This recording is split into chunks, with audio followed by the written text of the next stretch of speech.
24장입니다. 마태복음 23장부터 25장까지는 종말적 심판에 관한 이야기입니다. 오늘 우리가 읽을 24장은 요한계시록과 같은 성격을 띠고 있는데 특별히 예루살렘의 멸망에 관한 여러 가지 사건들이 예언되어 있습니다. 좀 더 구체적으로 말을 하자면 그로부터 40년 정도 이후에, 그러니까 예루살렘의 멸망은 주후 70년의 멸망을 하지 않습니까? 40년 이후에 이루어지게 될 이스라엘과 예루살렘 성전에 대한 멸망의 서곡을 이야기합니다. 그리고 이에 수반되어질 일들, 나아가서 마지막 날에 오실 그리스도의 모습에 대해서 예언해 주고 있습니다. 그러므로 24장의 교훈을 통해서 제자들로 하여금 마지막에 될 일들에 대하여 잘 준비하도록 경각심을 주고 오늘날 우리들에게도 늘 깨어 있으라는 교훈을 하고 있습니다. 사실 오늘날 우리에게 가장 부족한 신앙의 요소 가운데 하나라고 한다면 재림에 대한 신앙일 것입니다. 설마 그런 일이 일어나겠어? 그렇게 많은 사람들이 생각을 하는데요. 예수님께서 지금까지 하신 말씀 중에서 이루어지지 않는 일은 없었지요. 지금 이제 재림 한 가지만 이루어지면 모든 것을 다 이루시기 때문에 우리는 항상 늘 깨어서 있어야 한다. 긴장해야 된다. 이걸 잊지 말아야만 합니다. 나라와 나라 사이에도 마찬가지입니다. 악한 자들이 꼭 전쟁을 일으키지 않습니까? 그런데 우리는 그렇게 생각을 합니다. 악한 자들이 반드시 전쟁을 일으키려고 한다라는 그 전제를 당해보기 전에는 사람들이 무시하기 때문에 사실 당하게 되는 거죠. 악한 자가 전쟁을 일으킬 수 있다라는 생각을 항상 하고 있어야지 우리가 대비를 할 수 있거든요. 그런데 악한 자와 달리 예수님께서는 악한 자는 자기가 필요하면 침범을 하지만 예수님은 그가 하신 말씀 한마디도 시건치 아니하시는 분이시거든요. 그래서 그 말씀을 믿는 신앙 가운데 깨어있지 않으면 안 된다라는 것입니다. 오늘 1절 2절에 보면 제자들의 모습과 예수님의 관점이 조금 다르다라는 것을 우리가 느껴볼 수가 있습니다. 1절과 2절을 쉬운 성경으로 함께 읽어보겠습니다. 예수님께서 성전을 떠나 걸어가실 때 제자들이 와서 성전 건물을 가리켜 보였습니다. 예수님께서 말씀하셨습니다. 너희가 이 모든 것을 보고 있지 않느냐? 내가 너희에게 진정으로 말한다. 여기에 있는 돌 하나도 돌 위에 남지 않고 다 무너질 것이다. 아멘. 제자들이요, 성전에 와서 성전을 보면서 예수님, 이 성전 정말 보여주고 싶었습니다 라고 할 때 예수님께서 그 성전이 무너질 것을 예언한 말씀입니다. 그 시대에 이런 말이 있었습니다. 헤롯 성전을 보지 못한 사람은 아름다운 건물을 보았다고 말하지 말라. 이 속담이 생길 정도로 헤롯 성전은 매우 훌륭한 건물이었습니다. 제자들 역시 성전의 웅장함과 화려함에 감탄하면서 자신들이 본 바에 대해서 예수님께 자랑을 하고 싶었던 것입니다. 그런데 이와 같은 제자들의 태도는요, 하나님의 섭리를 알지 못하는 인간적인 모습임을 우리가 알아야만 합니다. 왜냐하면 주님께서는 그 성전이 머지않아 돌 하나도 돌 위에 남지 않고 다 무너진다고 말씀하셨기 때문입니다. 제자들은 하나님의 섭리보다는 인간의 생각을 앞세우고 하나님 나라의 영광보다는 성전의 화려함을 보고 있었던 것입니다. 오늘날도 교회들 중에 이런 교회가 참 많습니다. 우리 교회 참 이쁩니다. 아름답습니다. 라고 외형적인 그러한 모습을 자랑할 때가 참 많습니다. 그런데 외형적인 모습을 자랑할 수가 있죠. 그런데 용어를 잘 써야 됩니다. 우리 예배당이 아름답습니다 라는 말은 맞습니다. 우리 교회가 아름답습니다 라고 말을 하는 것은 그 예수 이름으로 모였던 성도들의 삶의 모습이 아름답다는 거지, 예배당이 아름답던 것과 우리 교회가 아름답다는 것은 완전히 다르다라는 것을 알아야만 합니다. 예배당이 아무리 화려하고 웅장하다 할지라도 그 성도들이 예수의 제자로서 예수님의 뜻을 이루기 위해서 하나님을 사랑하고 이웃을 진정으로 사랑하는 교인들이 아니라고 한다면 그건 전혀 아름다운 것이 아니지요. 예수님께서 예루살렘 성전에 들어가서 상을 뒤집어 엎으시고 채찍을 가지고 그들을 내어 쫓는 그러한 모습이 그 자리에서 그대로 재현되어야만 되는 것이죠. 우리들의 모습 가운데도 그러한 모습이 참 많음을 봅니다. 하나님의 섭리보다는 인간의 생각을 앞세울 때가 많고요. 하나님 나라의 영광보다는 성전의 화려한 외형적인 모습과 인테리어를 자랑할 때가 많다는 것입니다. 예수님과 제자들의 관심의 차이에서 우리들은 제자들의 영이 연약하고 빈곤한 것을 찾아볼 수가 있습니다. 사람들은요, 겉으로 드러나는 화려함과 웅장함에 제자들처럼 마음을 빼앗겨 보다 중요한 것을 올바로 바라보지 못하는 경우가 많습니다. 그러한 경우가 우리 가운데 없는지 한번 살펴보아야만 할 것입니다. 외형적인 그러한 것들도 무시해서는 안 되죠. 중요한 것은 내실이 있고 속이 꽉 차고 영이 건강하고 영이 하나님의 사랑을 담아낼 수 있어야만 합니다. 농사를 이렇게 하다 보면요, 여름보다는 가을에 풀을 뽑기가 참 좋습니다. 왜냐하면 풀이 일부 말라 있기 때문에 그냥 잡아당기면 사실 잘 빠집니다. 그런데 어떤 풀을 보면요, 참 놀라운 게 있습니다. 위에는 이미 말라 있는데 아래에 뿌리가 이만한 풀이면 뿌리가 여기서 거의 한 30cm 정도 옆으로 벌어져 있는 게 있습니다. 그 모습을 가만히 보면서 그래, 살기 위해서 이렇게 뿌리를 옆으로 넓게 내리고 있구나. 그건요, 위에서 뽑아내도 남아있는 뿌리가 다시 올라오거든요. 우리의 영성이 풀과 같은 영성이 되었으면 참 좋겠다라는 생각이 들었습니다. 잡초와 같은 영성을 말하는 것이 아닙니다. 살기 위해서, 살아내기 위해서 넓게 자기의 생명을 유지하고 다른 생명을 살리려고 하는 영성이 있잖아요. 그런 영성이 풍성한 영성이고 깊은 영성임을 알아야만 하는 것입니다. 3절부터 14절 말씀을 보면 세상 종말 이전에 일어날 일들에 대해서 쭉 말씀해 놓고 있습니다.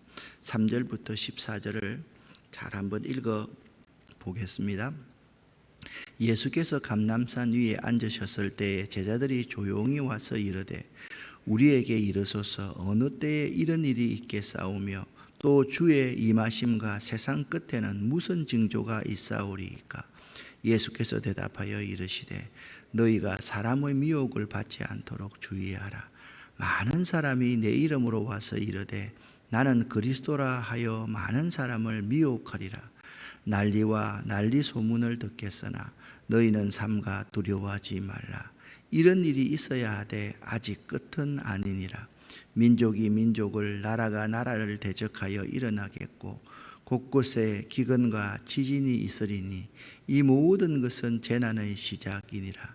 그때 사람들이 너희를 환난에 넘겨주겠으며 너희를 죽이리니 너희가 내 이름 때문에 모든 민족에게 미움을 받으리라. 그때 많은 사람이 실족하게 되어 서로 잡아주고 서로 미워하겠으며 거짓 선지자가 많이 일어나 많은 사람을 미혹하겠으며 불법이 성함으로 많은 사람의 사랑이 식어지리라. 그러나 끝까지 견디는 자는 구원을 얻으리라. 이 천국 복음이 모든 민족에게 증언되기 위하여 온 세상에 전파되리니 그제야 끝이 오리라. 아멘. 제자들이 감람산 위에서 질문한 내용은 어느 때 이런 일이 일어나는가, 그리고 주의 임하심과 세상 끝에 있을 징조가 무엇인가 하는 것이었습니다. 이것은 그 시대 유대인들이라면 모두가 가졌던 관심사로 예루살렘의 멸망과 그리스도의 재림이 그들은 동시에 있을 것으로 생각한 듯 합니다. 예루살렘의 멸망과 그리스도의 재림은요, 동시에 있는 것이 아니고 두 사건은 분명히 다른 것이라는 사실을 알아야만 합니다. 사실 예루살렘의 멸망은요, 그들의 신앙적인 타락으로 말미암아 하나님의 심판이었다라고 한다면, 예수님의 재림은 예수님께서 예언하신 그 말씀의 약속이 이루어지는 것이죠. 똑같이 예언되고 똑같이 그 예언이 이루어지겠지만 두 사건이 다른 것이 동시에 일어나는 것은 아님을 알아야만 합니다. 4절을 볼 때 세상 끝날 때에 나타날 그러한 사조는 성도들에 대한 미혹이라는 것입니다. 종교적인 미혹도 있고요, 난리와 전쟁도 있고요, 천재지변도 있고요, 민심의 흉흉 등에서 성도들이 미혹을 당할지 모른다라고 그렇게 마지막 때는 예언이 되어 있습니다. 그리고 말세의 첫 번째 징조는 자칭 그리스도라고 하는 자들이 많이 일어난다라는 것입니다. 두 번째 징조는 난리와 난리의 소문입니다.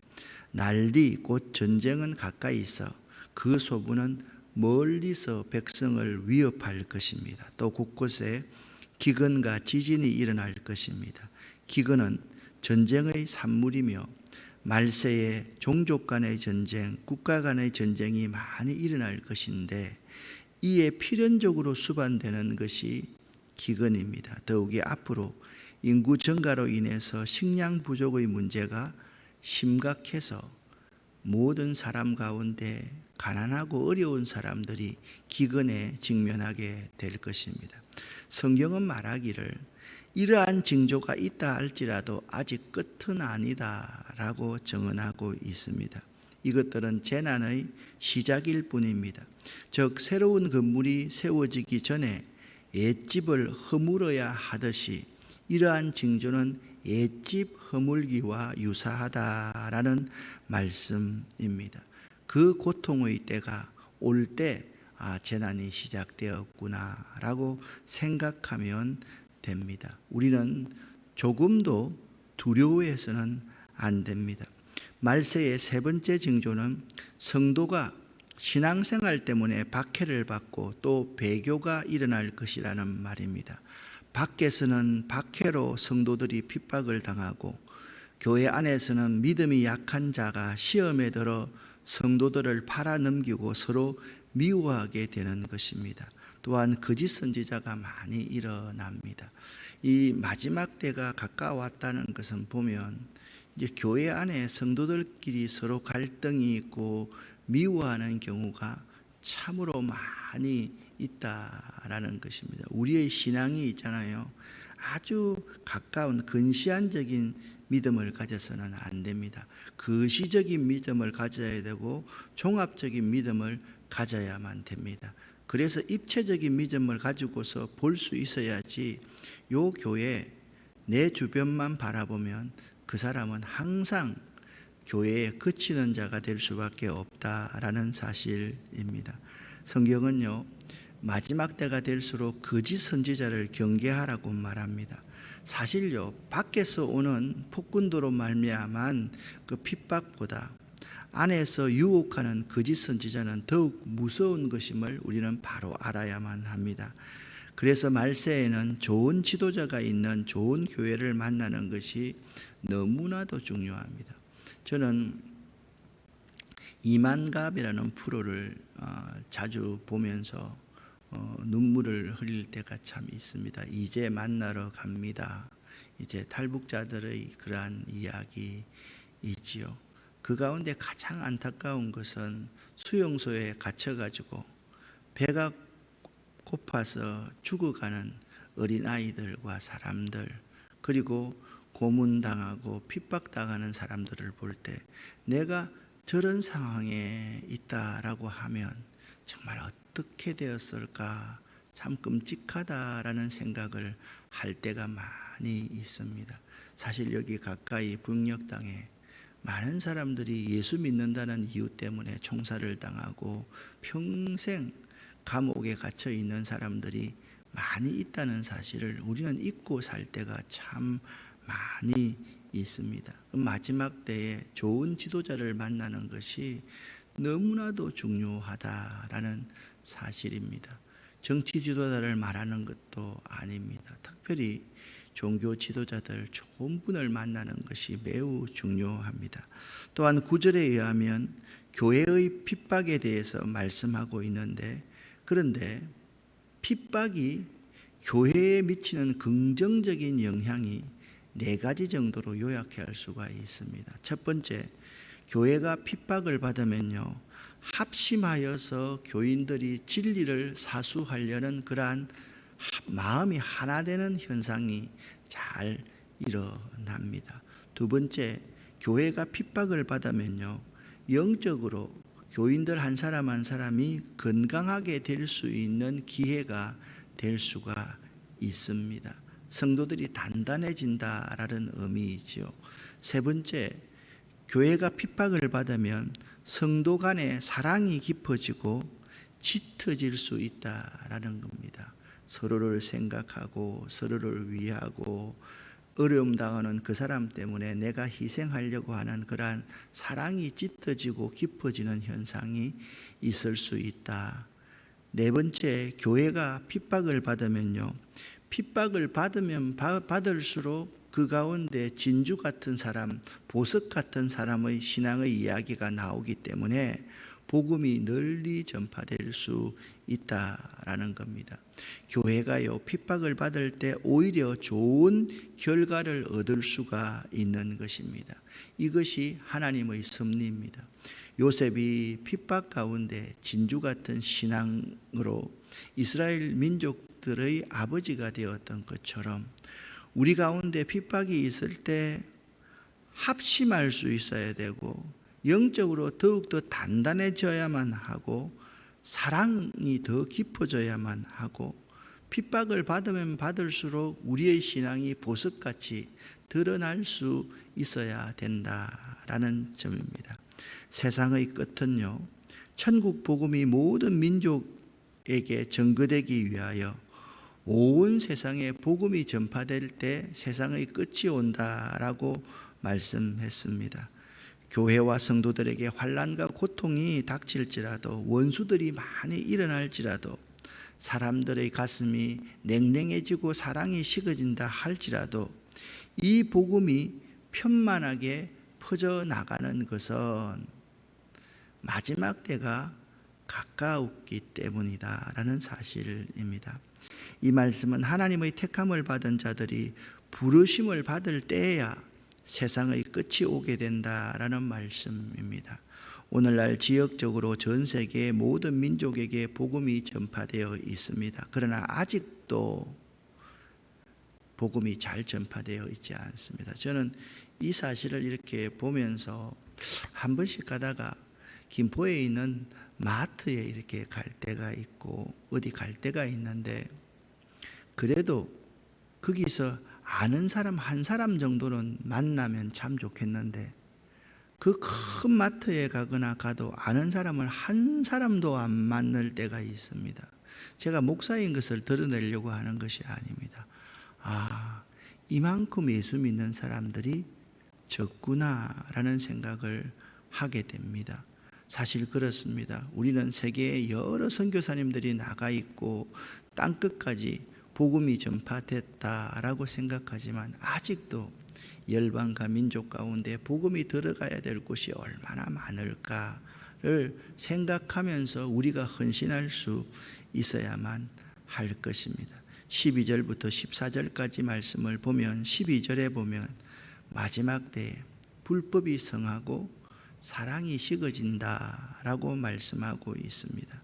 그러나 끝까지 견디는 자는 구원을 얻으리라.